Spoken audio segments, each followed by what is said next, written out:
And today's guests on the Financial Planner Live podcast is Rob Harradine from Ammonite, Gareth Thompson from Plannr, and Roome from Wealth Dynamix. And today it's all about the Financial Planner Life Fintech, because we're talking about CRM systems for financial planners. And we take a deep dive into Wealth Dynamix and Plannr to take a look at what the differences are.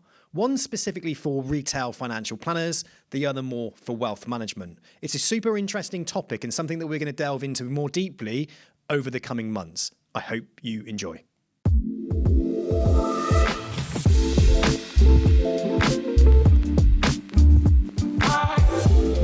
Guys, thank you so much for joining me today on the Financial Planner Life podcast. And today we're going to focus on fintech.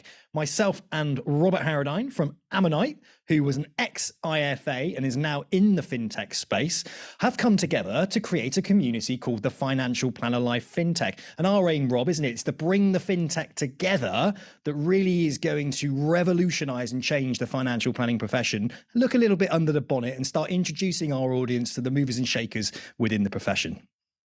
Yeah, definitely, Sam. I think this is a really topical area, fintech now, in the entire industry, really. So, I think with your audience and myself, having been a financial advisor, built up a business and sold it, I really wanted to move into building technology to try and help in that space.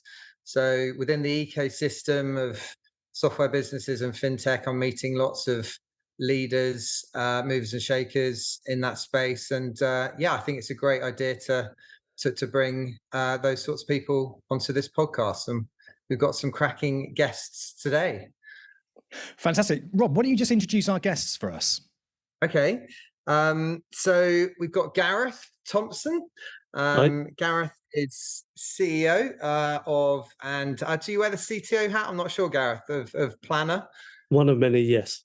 One of many. Okay. So Plannr is a fast evolving CRM business within wealth management and the IFA space. And Gareth is a coder by trade, I believe. But we'll do intros in a second. I'll leave that for you to do an intro in a sec. And then we've got Robert Roome from Wealth Dynamix, who is Chief Strategy Officer. And has been within the profession for many years, and spearheading all of the innovation within Wealth Dynamix, which is another CLM business. So yeah, we're really lucky to have these guys on the show today. Fantastic. Gareth, why don't you kick things off then yourself? Do you want to have a quick sort of intro to who you are? I know Rob's just given a brief one, but let's hear it from yourself first of all. Yeah, thank you. So I'm co-director here at Plannr. On a day-to-day basis, I get involved in shaping technology and the features that the team are developing on a regular basis. As Rob said, I am a developer as well by heart, so that helps to understand and create the bridge between what our clients are asking for and actual building the end product. We've got nice team here and constantly churning out features, so it's always busy. Well, Gareth, I met you at the Verve Evolution Awards last week, of which I didn't win, unbelievably, for talent attraction. We won't talk about that though. I'm definitely not bitter, but I did get the opportunity to sit down and talk to you in detail about Plannr and about the CRM, and I got to view it firsthand. And I must admit, it was a really interesting piece of technology. You know, yourself and the team were so enthusiastic about it. And one thing that I picked up straight away was just how easy and quick it is to use, and just how revolutionary it does look, and all the little add-ons and the bolt-ons and all the future things that were coming. You know, it was really exciting to learn about. So thank you so much about that. And we're pleased and really sort of interested to learn more about that. So thank you for that. Okay, great stuff. Rob, who's next? So Robert, going to be a bit confusing with all the Robs on this show.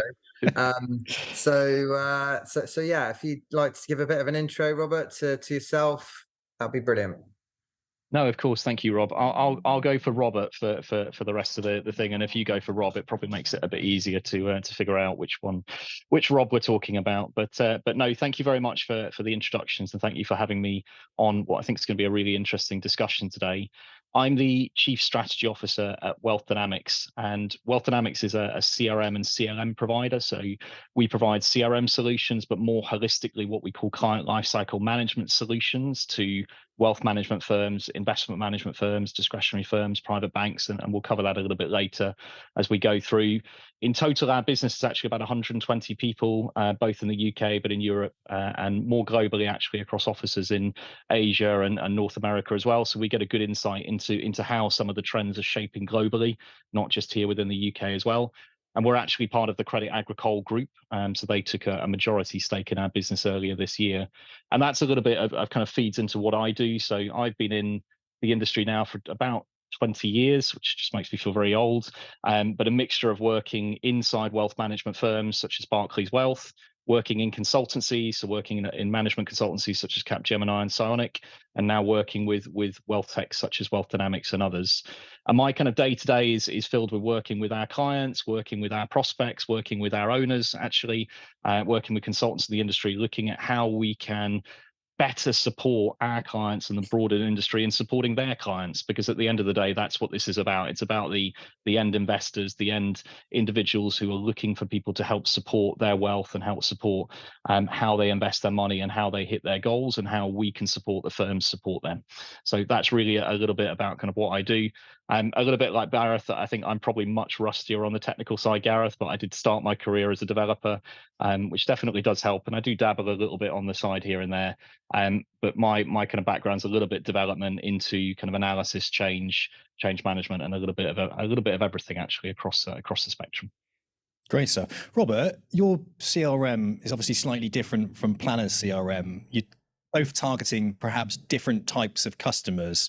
Robert, just start off with you. What's the type of customer that you are targeting with this CRM? Who is your CRM for? Mm-hmm.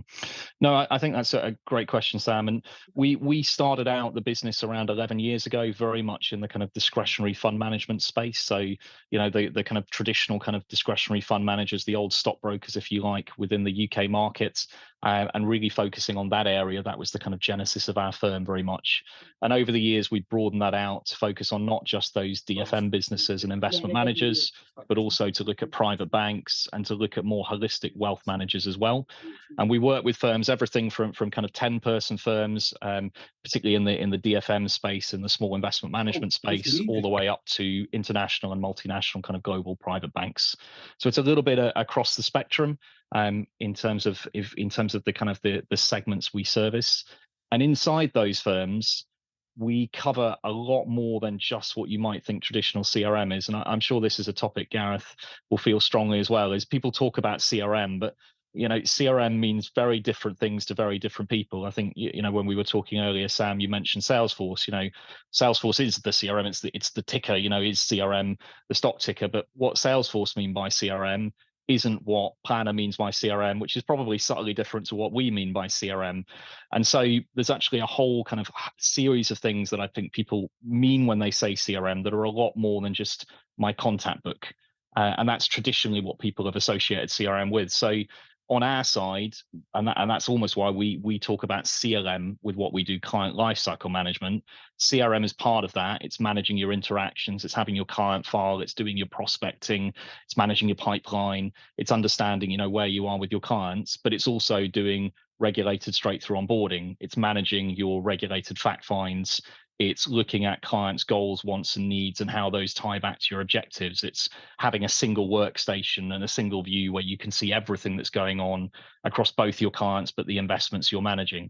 So there's a whole series of things that kind of pull into what we call CRM and CLM, and that tends to be focused on the front and the middle office, giving them the tools they need to have one place to go to manage their clients, and supporting them with tools that orchestrate and automate that into the middle and back office and out to platforms. And that's really where we kind of focus what we mean by CRM and CLM and the sector really we help service. Fantastic. Thank you so much for that overview. Very informative. So Gareth, Plannr then, just tell us a little bit about who your target customer actually is. Who would use Plannr? So I think similar to your listeners, really. So financial advisors, financial planners, those that are eager to embrace newer technologies and to streamline businesses. So certainly the businesses we've been dealing with have been anything from one-man bands up to 50, 60 advisor firms, international firms as well, but predominantly UK businesses at the moment. But yeah, they all seem to be those that have their eye on technology, have their finger on the pulse around where the pain points are in their business and what they, and certainly looking proactively for tools to alleviate those problems, really. Cool. Gareth, what would you say are the major pain points in firms at the moment, especially when you're looking at the sort of UK financial planning IFA market? Great question. So I would say at the moment, the majority of issues that firms are having are around attempting to cost cut and to streamline businesses generally. So whether that's a standard process of how they can digitalize a client onboarding experience for their business, whether it's shaving 20% off the average review process, it's trying to whittle down perhaps the tech solutions that they're already using to a rounded off process that may include 1 or 2 bits of kit rather than 5 or 6. And certainly, I think, as Robert touched on, and perhaps we'll talk about a bit later, maximizing the software that they're already using. So not necessarily chucking everything out, but actually using the tools that they have more fully and actually learning how to get the most out of them. But I would say most of the conversations we're having are around automation, efficiencies, as well as improving the client experience generally.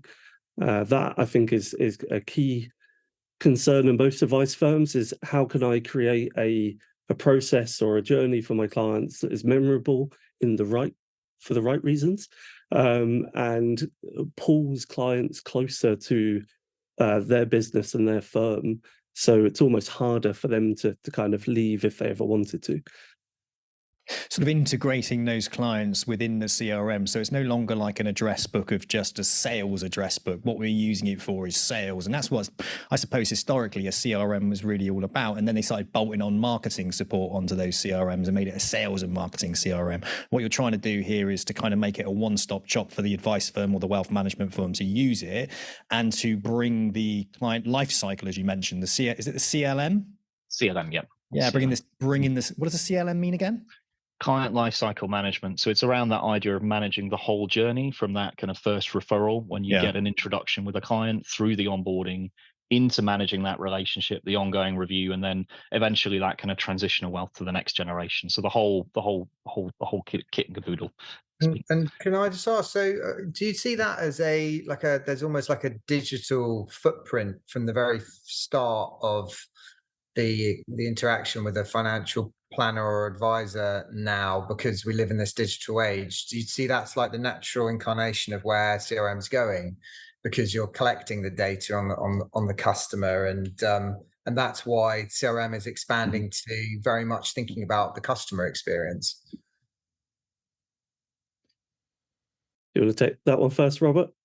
Yeah, no, I can start with that one. I think, as Gareth said, there's almost 2 competing pieces here that firms are trying to juggle with. One is that cost to serve. How much do you have to spend operationally to actually provide a client with a compliant service? And as we know with Consumer Duty, the amount of compliance is increasing quite radically. So you've got pressures on what actually a minimum level of service looks like. And then the flip side of that is very changing and rapidly changing expectations around what clients expect on digital. And what I would say is expectations around a frictionless service. And I would use that kind of word, frictionless, because clients want to engage on the channels they want to engage on, not the channels you want to engage on. And I think that's where the digital piece kind of starts to flow in a little bit here, and combines actually quite nicely with the cost to serve. Is if you've got kind of a more elderly client who really wants to work on paper, broadly speaking, that's something many firms will continue to do. They'll continue to work that way with those clients, often valued clients. and you're looking for how you can drive internal digitization in your business. So how do you remove retyping forms, and how do you automate account setup, or how do you automate the LOA process, all those kind of things. That's what we're looking at. But if you've got clients who are slightly more willing to embrace technology, and I don't always think that's just younger clients. Actually, I think that's a bit of a misnomer sometimes. But if you've got clients who are willing to embrace digital technology, it makes sense to bring that in earlier in the journey, because it gives you both a chance to differentiate yourself a little bit, your service. It gives you a chance to kind of engage on their terms and not necessarily just your terms. For example, collecting information maybe in a slightly gamified way before your first meetings with the clients. But it also helps with that cost to serve, because it means you're not busy retyping a PDF or retyping a paper form. Everything's flowed automatically from your CRM from your digital forms into your CRM, and you've knocked out a whole piece of that administrative burden while you're at it. So I see absolutely that digital piece as having a role to play. It's not the only kind of role to play. You need to support different journeys for different clients, but it's a tool that ticks both boxes, and that's what firms are kind of concerned, or what we see firms concerned about that we work with. I have a friend who is a financial planner, chartered fellow, works with some very high net worth, well, I would say ultra high net worth clients, sort of minimum investable assets. It's around 15 million, all the way up to 50 million, some really, really wealthy families. Traditionally, he's a financial planner. He has fed back to me that technology is something that his clients want to see more of in that ultra high net worth space. And one of the problems that he's sort of encountering is that there isn't any kind of, he's almost developing a family office for those types of clients, that family office service. Is that something that you chaps think about? Is that the, private banking space? I guess this is yourself, isn't it, Robert? That private banking space, it's wide open at the moment from a technology perspective and adaptation really into financial planning. Are you looking at the family office, Phil, for financial planning, if you like, for those ultra high net worth type clients, and helping support planners to actually sort of develop technology within that space? Does your current CRM support that? Are you thinking about that? No, and I think we're not maybe as kind of broad ranging as Plannr is and some of the financial planning capabilities, but we very much work with some of our private banks and wealth managers on their kind of holistic wealth management offerings, so estate planning and some of those other areas out to their high net worth clients. And I think, as you said, that there's an assumption sometimes that digital doesn't play a part in that, and that isn't entirely true.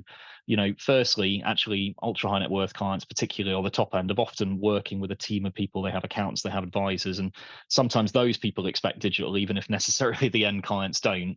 But if you take something like onboarding, if you've got a kind of an ultra high net worth client, and I can't name the firm, but I'm thinking of a recent example. With one of our clients, we managed to onboard a kind of a new VIP client they had in 3 hours. Now, that is the expectation that those clients have nowadays, and you can't do that without digital. So I think the firms we work with want to use digital, and it's not necessarily it's not necessarily kind of an end point on its own, but it's a means to an end, which is better customer service and better kind of satisfaction.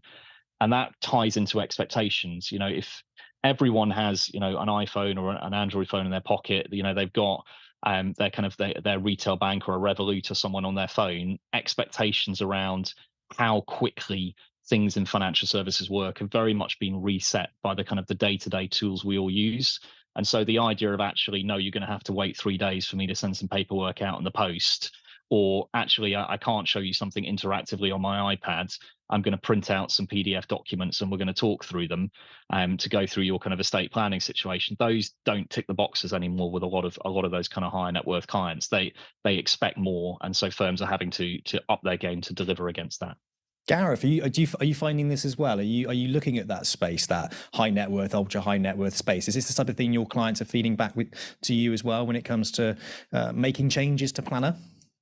Yeah, absolutely. And I think to kind of go alongside what Robert said, I think we can all blame that big horrible C word, COVID, for almost speeding up the adoption rate of technology by consumers generally. So ignore industries, but for many they turn to digital systems for seeing doctors through COVID, and any interaction you had with people were through Zoom or rather than face to face. And I think what that's what that's impacted is firms have had to suddenly adapt to the kind of the new way of working, shall we say, and it has highlighted that some of the bits of kit that they were using are perhaps a bit lackluster. They're not as consumer friendly, they're not as highly polished as we're used to with Revolut or Starling, Monzo, the other kind of modern breed of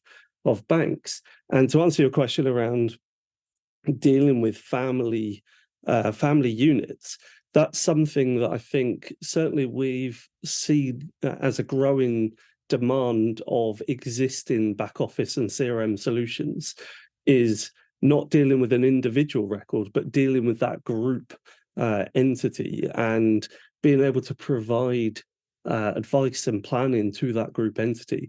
It's something that to roll back a bit, Plannr was completely specced out by a group of advisors, and it was something that was never quite included in that initial stage of mapping out what they would want from a modern CRM. But it is absolutely something we're looking at, and I think there are great opportunities there to produce something that is more forward-thinking around dealing with the family units and entities. So it is something very much on our roadmap at the moment. It's such a big area, isn't it? That great transition of wealth, the money that's being passed down intergenerationally over the next 30 years. And I told you, before this, and I'm not going to bring it on the podcast, but I met a couple of lads who were creating a bit of technology around how to implement family into the process. And I just think it's such a wide open space. And how can you, if you're going to be advising the client who's got, say, the money, let's say, what about their family? What about, giving them the ability to use cash flow forecasting tools to start to plan, even if they were going off to university? Have they got enough money for university? Can they manage their own finances? Is there technology available to do that? Can you make open banking accessible so the family, the parents, etc., who might be giving some money to their children to go off to university, can they actually see whether or not their children are using it wisely and are following some kind of financial plan? So I think that's really sort of wide open, and it kind of gets rid of the whole leaky bucket thing as well, doesn't it? So if anything ever happens to the individuals, then you're not sort of thinking, hang on, I haven't spoken to them for a while, and you're the last to hear about it. And by then they've just gone and bought a Ferrari Testarossa or something like that, if they're still making them. Very, very interesting. Great stuff. Lovely. So you both mentioned that you have global customers in both your very two different CRMs that are servicing two very different areas of wealth management and financial planning. Just out of interest, what's the UK adoption? Are the UK leading in the way in integrating new technology into financial planning and wealth management? Are you seeing other countries in the world leading the way? Really interested to hear what your thoughts are on it. Gareth, first of all, let's go for you.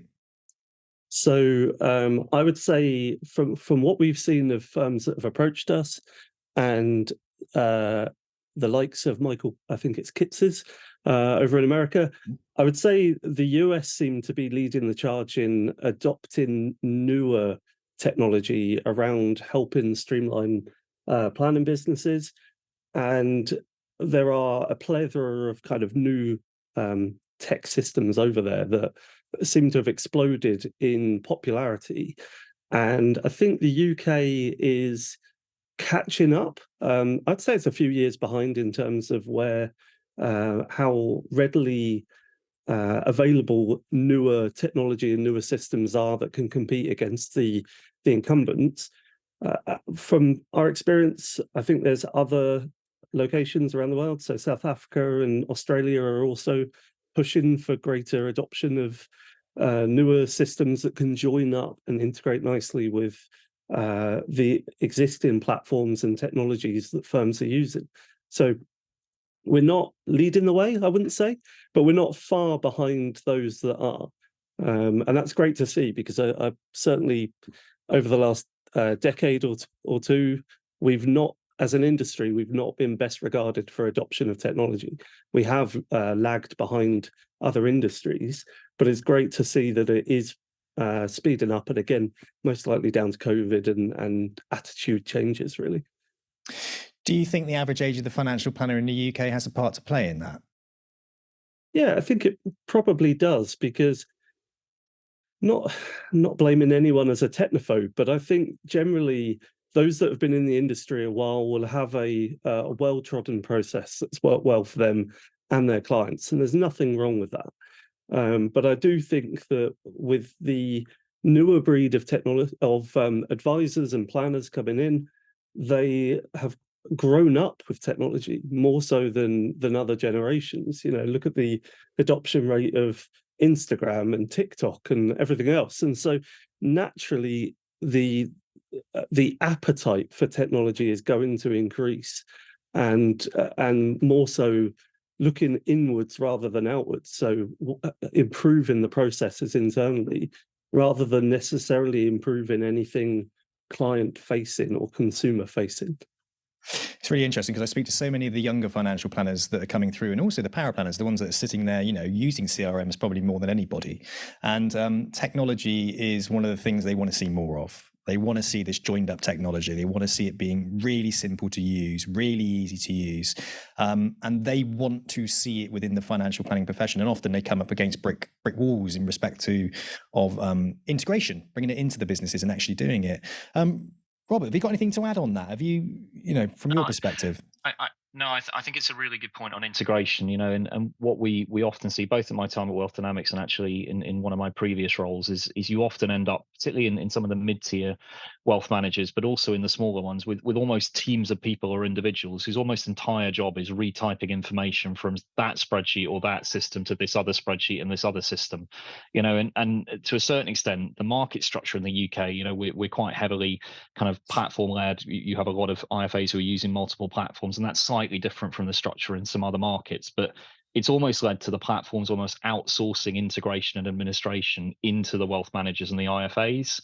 So instead of the platform sorting out how can we provide data and how can we join everything together and how can we make everything speak really nicely, and the automation you talked about, Sam, they've kind of gone, well, that's quite difficult, and they've kind of left the problem up to the wealth managers and the IFAs, and so you can't get that integrated view. Everything's very disconnected. And if you want that really good single CRM view, you have to put a lot of effort in to get it, because you've got to essentially do a lot of that work, a lot of that retyping yourself.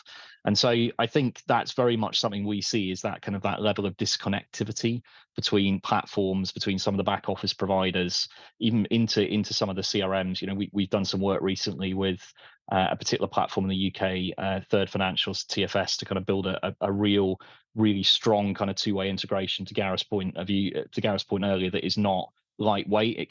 Everything flows between the two. But to be honest, that's not that trivial. You need platforms that are willing to work with you on that as well. So I'd say that disconnectivity in businesses is a serious contributor to that administrative overhead. And actually, it's going to take everyone from the platforms to the fintech providers to work together to kind of help solve that problem a little bit. And I think allow IFAs and wealth managers to focus on clients and not data re-entry. Do you think, Robert, just out of interest on that there will be tight collaboration and almost partnerships of certain platforms with certain CRMs? I think you see that a little bit. You've got, I think, SS&C's announcement recently with Intelliflo, about their kind of tie-up. So I hope from my perspective, maybe slightly self-centeredly, that you won't see everyone pairing up, and we'll stay a more open world. But I think you will see firms increasingly kind of building deeper integrations in the absence of a kind of single standard for kind of communicating between fintechs and platforms. Because you could start to get a bit of a monopoly, really, or an oligopoly of platforms partnering up, and then where does that leave choice, essentially? And so and I think that's really important, that choice, that people can pick what fits best for them, and those things should talk nicely and play nicely together. Robert, who is your competitors in your space? So I'm always tempted to answer that question, Sam, with saying no one, but that would be slightly disingenuous of me. So I think, you mentioned Salesforce before. That they're pretty ubiquitous in the CRM space. What I would say, and I suspect Gareth would probably have a similar positioning, is what they mean by CRM isn't what we mean by CRM, and so I think that's where we would see, I suppose, our unique selling point against, say, a kind of Salesforce. You've also got firms such as kind of Ira's Xplan in the market, and others such as, IntelliFlow is pretty ubiquitous, although they tend to be the smaller end of the market as well. So firms like Salesforce, firms like Xplan, those are the kind of firms, that we see in kind of peer clients and peer firms to those that we're working with. I think our kind of USP against those really is that we've really put a lot of effort into making sure that we have both the right kind of proposition, this kind of holistic CRM, that we are working on the integrations that we talked about, that we've got the right kind of product, and we've actually recently rebuilt kind of our product for the smaller end of the market, so it can be more agile, more mobile, quicker to deploy, so that we've got something specifically for those smaller firms. And then I think the people as well, it's making sure that your business has expertise around deployment, and you're not just a tech-only provider. So we've got a lot of people ex-industry, we've got a lot of private bankers and wealth managers in our business as well. Fantastic. Companies want to either make money or save money. Mm-hmm. How does your CRM do that? So I'd like to think it does a little bit of both, but I think we went back to the kind of cost to serve and the customer experience before. And so those are kind of the two things we're looking at. So the first is, let's say, cost to serve. One of the big costs is onboarding a new client. And so for us, we look to automate that as far as possible to get that down to same day. So you're getting the assets onboarded more quickly, and you're therefore generating your fees more quickly. So we look to bring down a 14, 28 day plus average down to 1 day or a couple of days if possible, if we can do on fair wins. So I think from that perspective, we're looking at how we can automate processes and free up the administrative burden. And then I think when it comes to growing business, we put a lot of focus on our prospecting tools, how we help firms manage kind of their prospecting pipelines, how we help them do and kind of focus their efforts, and the digital experience that Rob talked about as well, so that they're more attractive to that new generation of clients, and they can more heavily prioritize and segment and focus their efforts as well. Fantastic. What about Plannr? Who would you say are your competitors? If someone's listening to this and they're thinking about Plannr, but they're using a different type of CRM software, who would you say would be the main competitors over there for yourself? I think I'd borrow Robert's answer, to be fair. It all boils down to the tool and the purpose of someone's CRM and back office. So we deliberately chose the term CRM as opposed to a more well-trodden term of back office that's used in the financial advice and planning world. And that was quite deliberate, because whilst we have all the functionality that you'd expect of a back office, it's more focused around that client experience and the interaction with the client, as opposed to just a bucket of data that you go and hold the client record and occasionally update it maybe once a year. That's completely the opposite approach of what we've taken with Plannr. So the names and brands already mentioned by Robert, Xplan, IntelliFlow, Time for Advice, all of those are companies that we're often compared against, but I think we have a different mindset around what we're trying to help advice firms achieve through technology. So a good example is we're in the process with an integration where you could go from a brand new prospect to a client to placing them on a platform and opening an account. So it could be an ISA or whatever it might be. And that process could be as quick as half an hour. It's the little wins in places that mount up. And when you compare that to the paper-led processes, it all starts to you start to see the value in having a piece of kit that's well connected and actually streamlines everything, but by small increments, rather than just having that one big feature that just saves a ton of time. It's trying to chisel time off that entire process and take the wins where you can get them. One of the things that's coming on, I'm going to ask the question actually, because it's interesting, because people listen to this podcast who are in operational type roles. They might be in administration, operation management, they could be power planners. People fear technology that is going to take over the human role. Advisors were really worried about robo advice for quite some time, and then we've realized that actually technology needs to work in unison with financial planners. And we're talking about hybrid now, aren't we? More so than technology coming in and replacing the financial planner. And some of the firms that have come through that focus purely on technology, purely on robo-advice, aren't really here anymore. We see them come and go. And it's the human, really, that seems to be winning at the moment. What about administration and power planner? Do you think they should be worried about this type of technology, or they should be welcoming this technology? Do you mind if I jump in there then, Sam? So on that, big advocate of the hybrid approach, and I think in relation to power planners being worried about automation of processes, I mean, power planners are very, very busy people, and if there's a element of their workload that can be automated, they'll take it, because it just frees up their time to then do other jobs. So I think they can just see themselves as being more efficient in the job that they do with technology. And actually, some of the one of the problems that has been in financial planning is the rekeying of data.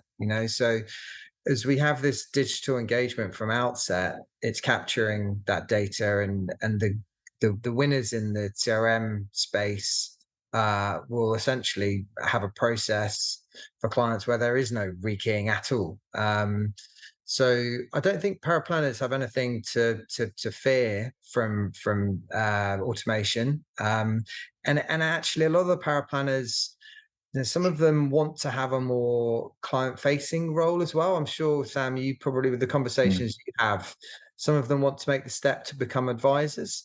So by automating some of the perhaps data entry or those types of rekeying, punching in information again, it can free them up to start to improve their soft skills and start to take that step towards becoming an advisor as well. So I think the technology, it's jump on board the train. Don't sort of try and stand in front of it.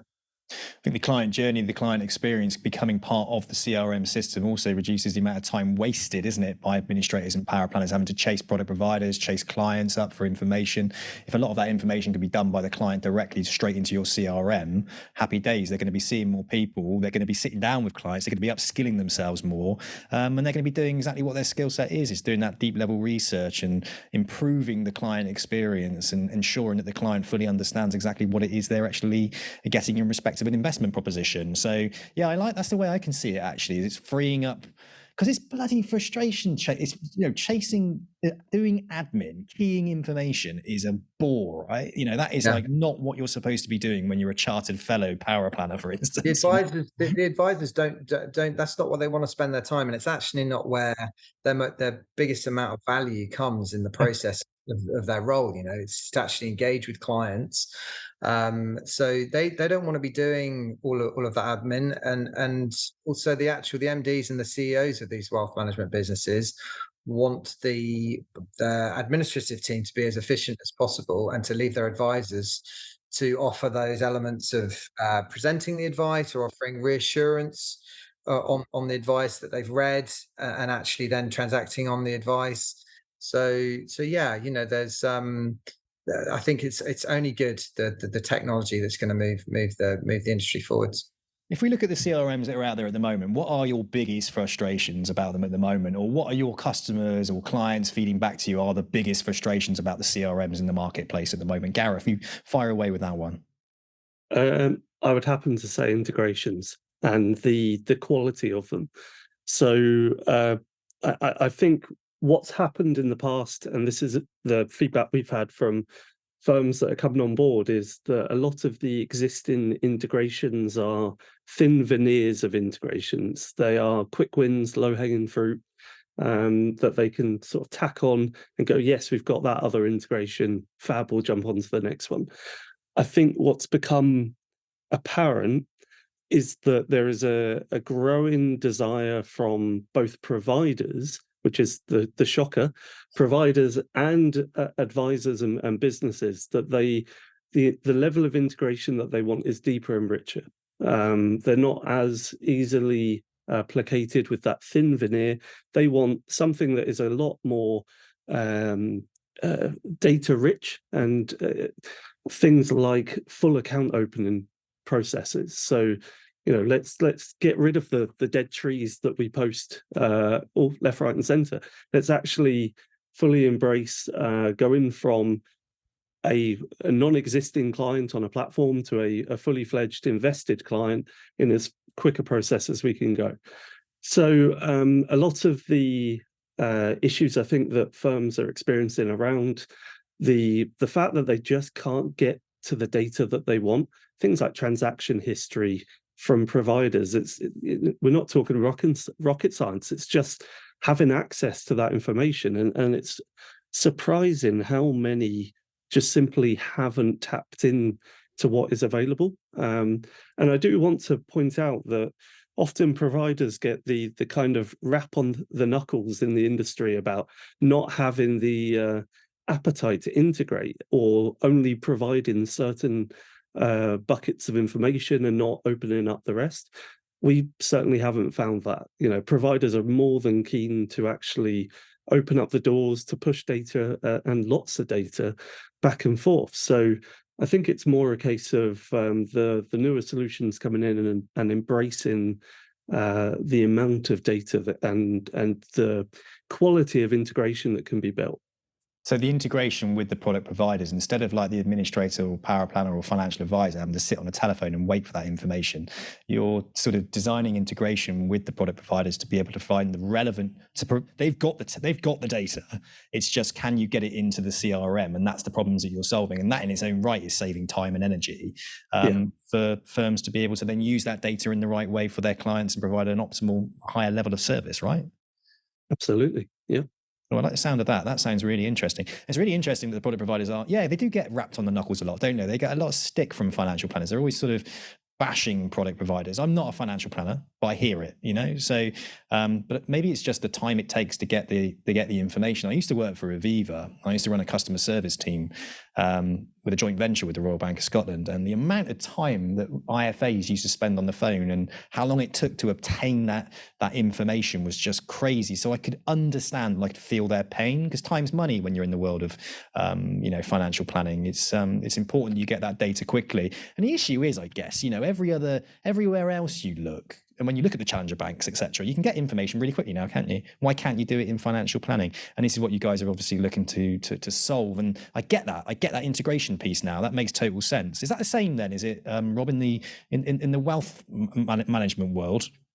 It's a little bit, I suppose, in a lot of the wealth managers we deal with, they'll often either be running their own back office systems, they're essentially their own platform, or they'll be using kind of a smaller number of kind of providers to do that. And so it's a slightly different problem we have. It's not necessarily connecting to large numbers of individual platforms. What firms want is very deep integration, because there's a higher volume essentially. And so what they're looking to do is really drive the automation. So Gareth mentioned, account opening, what we want, and Rob's mentioned the idea of kind of capturing data once. We have a concept called capture once, use many, which is that we never want a piece of information to ever have to be retyped. And that applies right from the first time someone puts a referral on your website through to the point that you actually open the account and you fund the accounts. So for us, that's kind of a really big focus area, is the depth of integration as well as the breadth. But you do get that focus, particularly on the digital side, actually, and back into the hybrid of how do we give people a wealth portal that isn't just the assets that they have with us? How do we give people a wealth portal and a client view that includes holistically their net wealth and their net worth? And so that's where you start tying into open banking and some of the providers in the market. And that's actually where you get a little bit back into the problem Gareth was talking about, which how do you get the broader set of kind of providers that people have? Because banks are inherently covered by open banking because they need to be providing the information out. But actually, what we need is open finance, which is everyone providing pensions, under the pensions dashboard, and providing investment products, all providing that data out so that you can produce that kind of holistic view that the clients are looking for. So that's the perfect world then. So how far away are we? How far away are we from that? Is that something that you think we're going to see in the near future? What's your estimated time of arrival? I think we're closer than some people realize. If you take kind of a few of the open banking providers and you combine that with a really good CRM and a digital portal, you're not a million miles away actually. And what we have seen is actually that the adoption of open banking in particular is pretty low in the wealth sector. There's quite a few kind of providers in the retail sector that have got open banking done quite well on apps on the phones, but in wealth, even with providers that have implemented it, the adoption's quite low, because it's not being pushed by the firms themselves to their clients. So I think it's actually closer than many people realize, but it isn't necessarily that the wealth management industry is pushing their clients to adopt it. And I think that ties back to this idea of kind of adoption of some of these technologies is not just a problem on whether the clients want it. It's a problem of getting your advisors and to kind of sell that to clients and to get clients to embrace that as well. Both sides need to embrace both the clients but also the advisors as well. Yeah, because you'd have all that technology in place, but the client doesn't want to use it. They literally want someone to phone them up and go through a piece of paper with them. I've been there myself with a will writing company chasing me constantly for information, and their sort of ethos was that it was meant to be simplified. But I'm probably not a simple customer because I've got ADHD. I'll be here, there, and everywhere looking at everything else apart from what they've actually got to put in front of me, which apparently is simplifying my life. But I find it really difficult to pay attention to it. Do you know what one of the things I think technology does for the financial planning profession as well, wealth management as well, all right, is a shortage, isn't there? There's a talent shortage. I'm aware of that. That's my area of expertise. And I think the firms that are adopting technology and making it simple for the advisors, power planners, administrators, wealth managers to do their jobs, and making it simple for the customers to be able to log in and use it and obtain data, I think they're the ones that are going to win in the race for talent. The less advisors that are out there, if you can turn around and say, do you know the amount of clients you see on a weekly basis? Well, yeah, we could double that for you and we'll show you how to do it. What technology have you got in your current business at the moment? I mean, it's an easy sell, isn't it? If you've got some old school kind of dusty old CRM that does absolutely fuck all, and then you've got, sorry for my language, and then you've got a brand new one like Plannr, for example, that's delivering something that will take something which takes 6 to 8 hours to do down into 30 minutes. People are going to be blown away by that. And I think from a talent attraction perspective, from firms that want to grow, technology is there to be a shining beacon, a shining light, a USP as to why someone should join that firm. I think also, Sam, like technology and that customer engagement piece at the start I can see it as actually creating new roles within the business. So, for example, there's this stream of financial coaching coming about, and financial education, and that next generation, and then their quest to understand, and actually from the industry's perspective, we really want to convey the value of financial planning onto the mass market. So, but that in terms of the roles within the business, having financial coaches, essentially, they can be with their laptop, with a great user experience. Is actually what we've been conceiving at Ammonite is to have a nice UX experience journey where you're prospecting, offering lots of financial education within it. But that could be a new role for somebody to sit with their laptop and have 5 Zoom calls a day, talking to prospects. I think there's the technology that's going to evolve could definitely bring about new roles, but also perhaps get rid of some of the roles of the administration and allow those people within those businesses to focus on other areas and upskill and move within a business. So the technology is going to disrupt for sure. Yeah, it's wide open.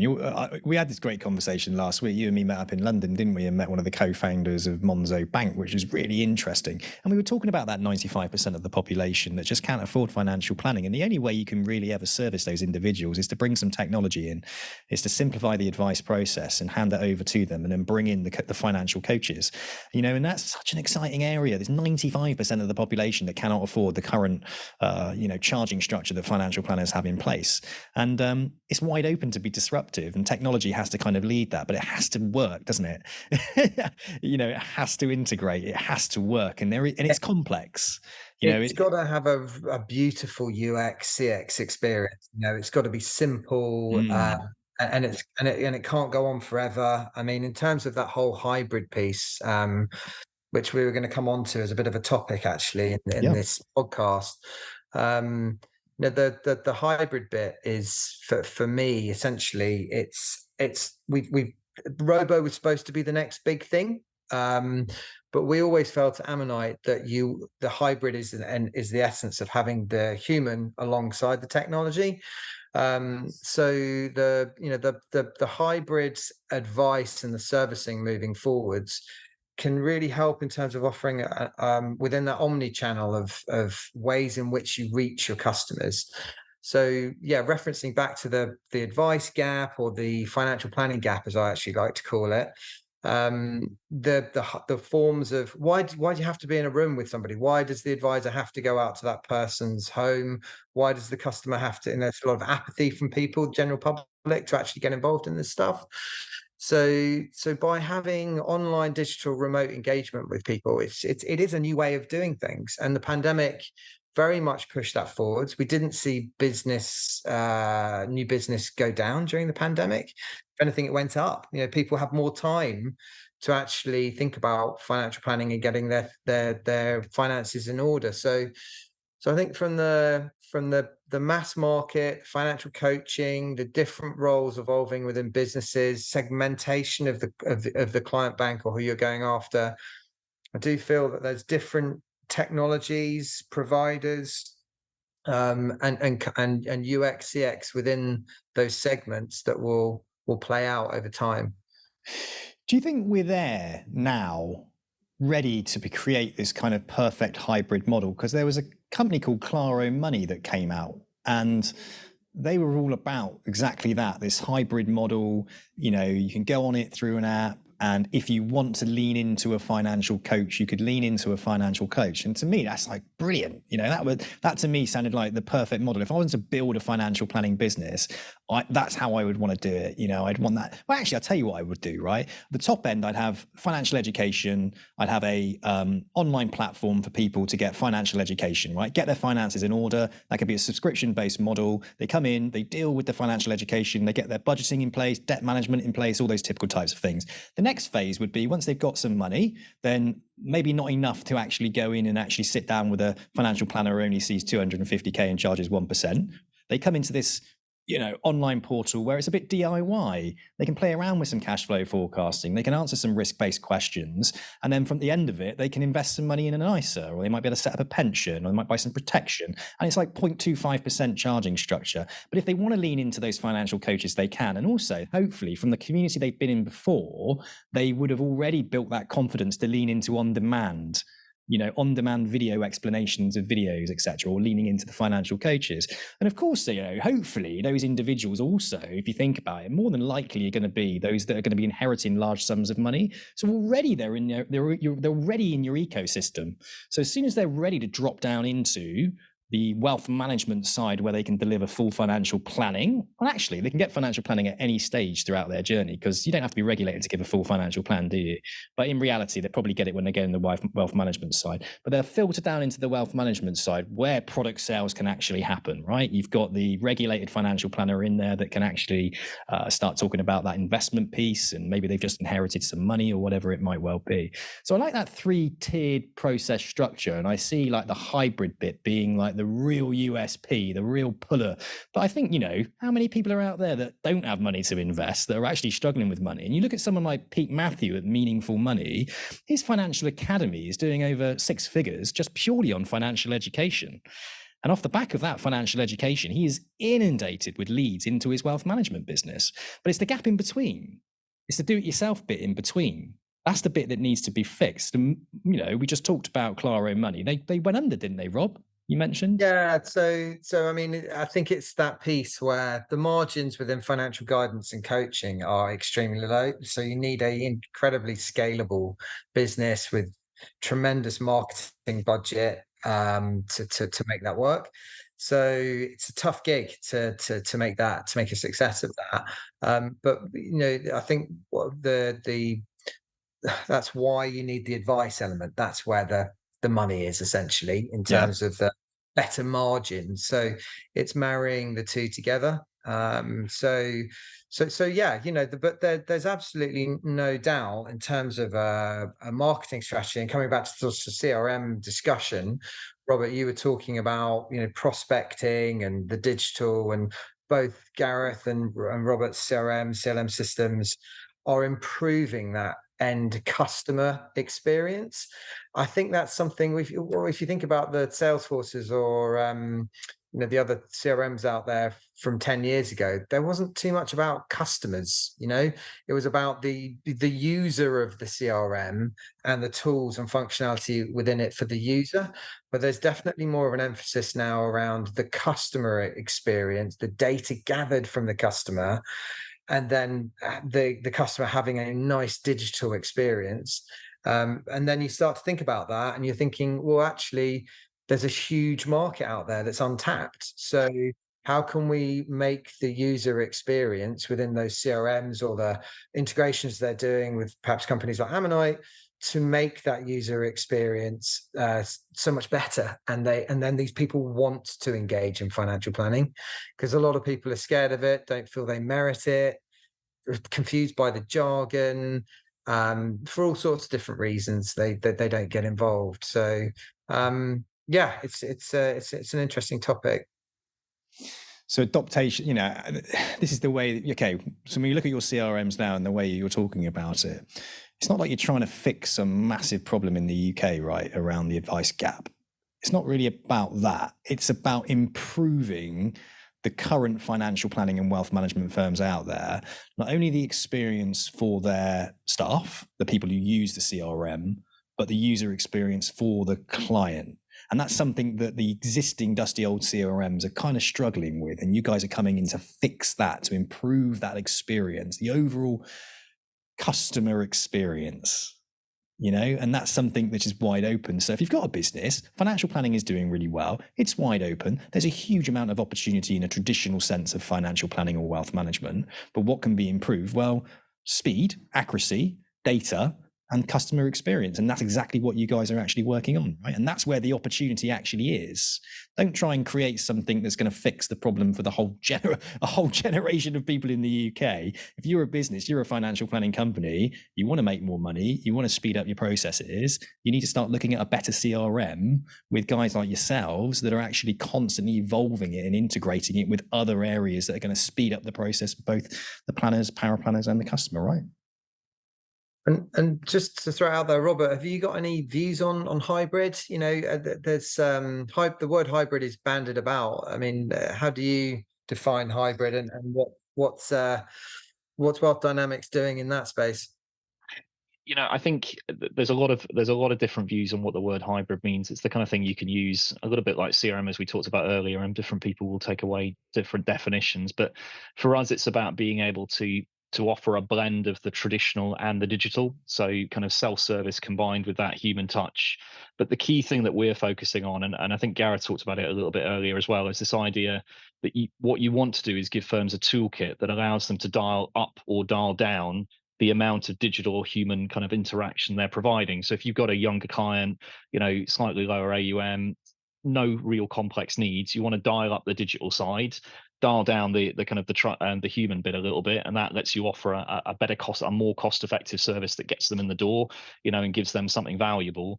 Conversely, when you've got someone kind of coming up, within 5 years of retirement, and they're planning their retirement, they've got a couple of different pensions, they want to start in cashing offshore bonds, they want to go into drawdown.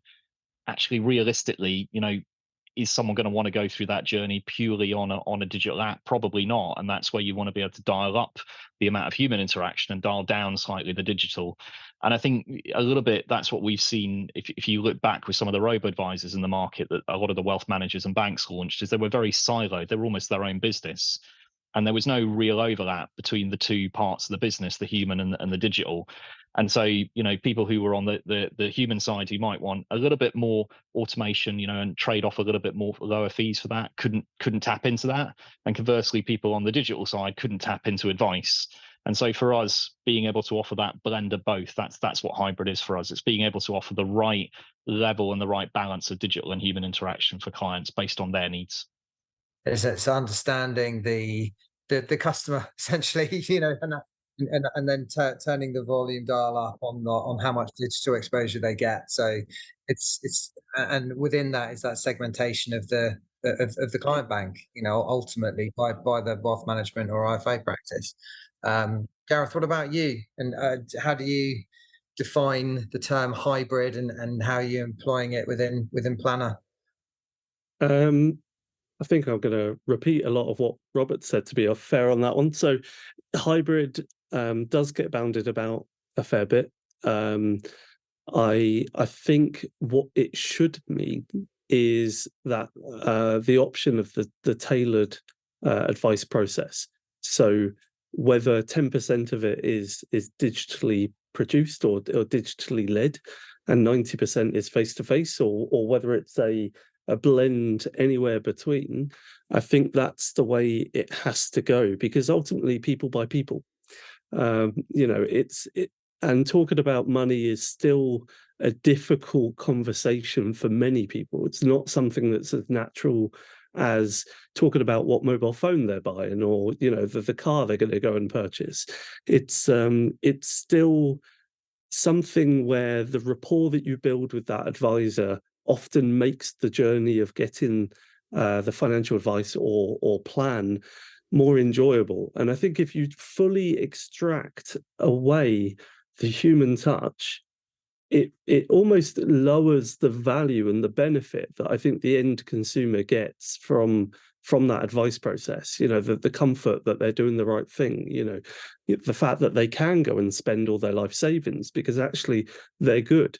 So I think that whole hybrid approach is it has to be something that's tailored on a per client basis. You've got to listen to the needs of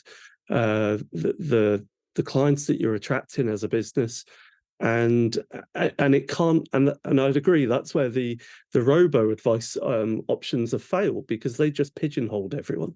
It was a very black or white, no 100 different shades of in between. It was just simply you're going down this route or you're going down that route. And I'm excited by what hybrid advice will bring, because I think it's essentially an era of advice firms realizing the technology is there to support them, where it can improve the process with clients, but not necessarily replacing them. And I don't think it ever will.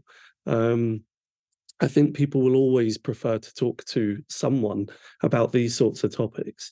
So yeah, I think it's more an era of better tech adoption to just drive the efficiencies where they can, but and that could be using Zoom instead of face-to-face, but it's still bringing the advisor into that process where they're needed. Are you seeing a correlation between firms that are adopting the technology enthusiastically with those firms also that are investing in marketing and social media, maybe providing content on YouTube that's coaching element, a coaching element, putting information out there to the public? Do you find that the firms that are doing that are also embracing technology more than the firms who aren't? Is there a correlation between the two? I would say yes, there probably is. I think there are a bunch of firms that don't need to market. I mean, you mentioned with the likes of Pete Matthew, he has put in a huge amount of work over the last decade to produce this kind of evergreen, constant trickle of business. And you could argue that he could stop tomorrow and it would still positively benefit his business for 20, 30 years, most likely, because the library of content he's put out there is so vast and so rich that it will have a long-lasting effect. But I think marketing is a tricky one for advice businesses, because it's not a case of just building a website. It's not a case of just some glossy Instagram posts. There's more to it. It's the selling the benefits, and I think for most firms it still is referral heavily, more so than actual organic marketing. So yeah, I think those that are adopting marketing are most likely looking at tech options as well, because look at the rise of things like HubSpot, where you can automate your the marketing process. Generally, it doesn't matter what industry you're in. I think they're then as was discussed earlier, they're looking at the other tools that exist in financial advice and planning and going, well, why isn't that as slick? Why can't that bit of software join and talk to that other bit of software? So yeah, I think there is a link between the two, but I do also think there are a significant number of firms out there that aren't necessarily marketing, but are looking at improving the tech almost as a precursor to marketing. They want to make sure that their processes are ready for more clients and more inquiries, rather than sort of driving a funnel of people towards a leaky ship. And so I think, yeah, there's a mix of everyone at the moment. Yeah, that's a really good explanation. I think a great way that technology, I love that, driving people towards a leaky ship, because yeah, you've got to be careful, haven't you? If you turn on the lead gen tap and all of a sudden they're coming in, can you actually deliver the service that you're hoping to be able to provide? And on the other hand as well, technology is again saving you time to be able to focus on creating content with purpose and meaning. And some of those advisors that are really passionate about financial education, for example, and simplification of financial planning as a whole, they haven't got the time to be able to really create the content they want to create, but technology will be able to free them up to do that. Yeah, I love it. Kind of goes hand in hand, really. I'm interested in the marketing element side of it because, there's a lot of the younger advisors that are coming through that are really throwing themselves into like social media, YouTube, etc. And it's a slog. It's an absolute slog. And I'm wondering whether or not there's a simpler way for these guys. I think that's possibly a piece around younger advisors coming in need to create their own book. So yeah, that there is that organic need to create interest. But then again, it's looking at a level at which which firm are you talking to? Are you talking to a firm that's very comfortable and it's happy with its 100 quite well off clients per advisor? Or are you talking to a business which has, perhaps quite a lot of younger advisors in it that needs a CRM system that has all the HubSpot type functionality within it, that does marketing, that can do videos and all of those sorts of things. So again, I think it sort of depends on every advice firm is different. We know that. I know that from working within the industry. And I think it's a question of being able to have the choice of which CRM system works for your organization. There's definitely like a flavor associated to whichever type of firm you are and what audience you're going after. What we do tend to see a little bit on our side is actually a lot of firms do focus on the marketing and some firms, particularly on the financial education side, but they're targeting their existing client base rather than necessarily seeing that as a lead gen tool. They see marketing as a way of making those existing clients more sticky and deepening the relationship. Now, I think I saw a stat recently that about 50% of clients only get contacted, every 6 months within the advice industry. And actually, marketing gives you a way to outreach more frequently and kind of more consistently with some of those clients who maybe are not as engaged on a broad basis. You need to be slightly careful because clients also want personalization, right? They don't want super generic content. And so you need to be able to segment your clients and deliver the right type of content to the right type of clients so that you're not sending them stuff that doesn't feel like you know who they are, which will just turn them off and lead to them unsubscribing. But I think firms that are doing it well are segmenting their existing client book, working out what kind of content is relevant, and then delivering that to those existing clients as a way of deepening the relationships. And actually, that's as big a part of marketing as lead gen. Great. No, appreciate your feedback on that. It's really interesting. Rob, where are you with this?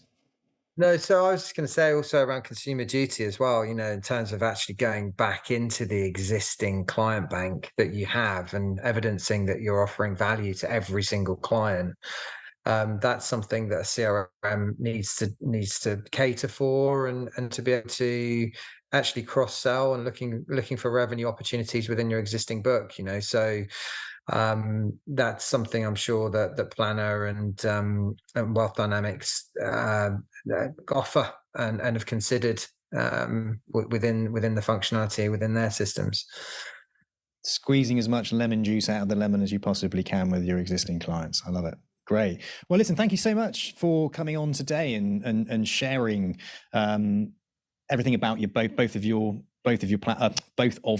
CRMs, mixing up my platforms of CRMs there, but both sharing, you know, about your CRMs and the differences between the two, and your thoughts and your visions and your insight into it. So thank you so much for joining us today on the Financial Planner Live podcast. Is there anything more to add, Rob? I think it'd be really nice just to get a 60-second major USP of each business, and just really why you get out of bed in the morning. Why did you create Plannr, Gareth, Robert? Why are you Chief Strategy Officer? You know, just one thing that you think defines your business would be nice to finish on. Go on, Gareth. Okay. Well, for me, getting out of bed every day, first thing I think of is, right, okay, what integration can we be building at the moment that streamlines and shaves time off a part of an advisor's day-to-day life? I think I'm also a massive lover of the community that we've built around Plannr. So actually, every day is kind of jumping into the community to see what brilliant ideas they've come up with. And it's a really inspiring way to produce a solution. And actually, I get a lot of kickback, a lot of enjoyment of actually working closely with the firms that we're trying to build a solution for, rather than just making assumptions around what they want. I love the fact that we have this amazing little team behind us and community that are working with us. So it's just lovely. Community is everything. And having got to know you, Gareth, that's really from the heart, because we feel like we're in that community a bit with you guys, and you really do want the feedback, and you want to create something that is needed and wanted. You're not in an ivory tower. You're very much in the nitty gritty and in the weeds with everybody. Yeah, 100%. Cool. And Robert, what about you? Same question. No, I think I don't want to sound a little bit like I'm repeating what Gareth said there, actually, but I think, you know, for me, it's working with the clients, it's working with the broader industry and people we know, both prospective clients, people who may never be clients, you know, consultants, looking at how we can improve the industry, how we can make kind of wealth managers less focused on administrative tasks and more focused on adding value to clients. And I think that's a real obsession of myself and a lot of people in my business, you know, down to the point that we will obsessively count clicks. You know, me and my colleagues are forever counting how many clicks does it take to do this action, or how many buttons do we have to do, how many screens does it take to complete a suitability review, how many clicks does it take to open an account?